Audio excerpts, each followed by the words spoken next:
D'abord, on a commencé par donner aux participants un aperçu de ce qu'est être un chirurgien plasticien en Afrique de l'Ouest.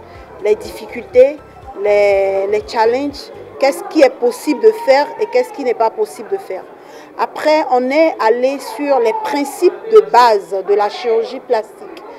Et une fois qu'on a fini ça, soucieux de la sécurité des patients aux soins, on a fait une présentation sur la checklist de sécurité chirurgicale développée par l'OMS. Parce que c'est ce qu'on va appliquer ici chez les patients.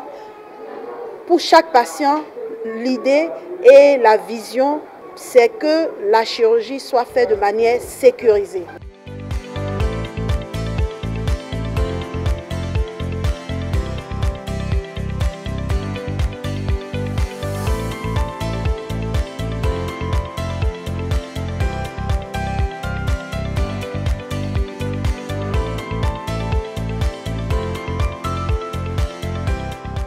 On a consulté tous les patients, on a retenu 25-30 patients pour les opérations, mais nous ne pourrons pas opérer tout le monde.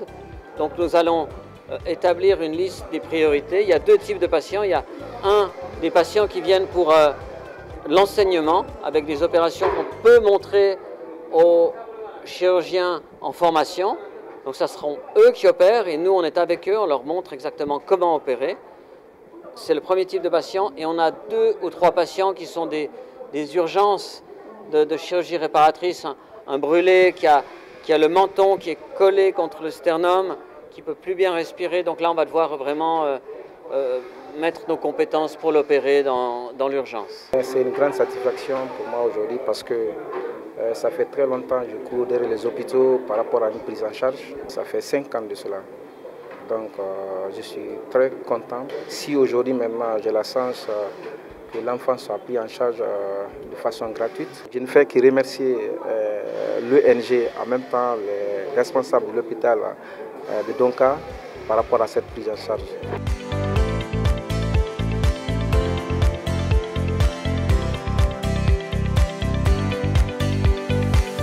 On est très satisfait parce que d'une part on a les chirurgiens qui sont venus des 12 pays pour se former en Guinée, qui sont ici à Conakry, qui sont enthousiastes, qui nous posent des questions, qui sont très contents.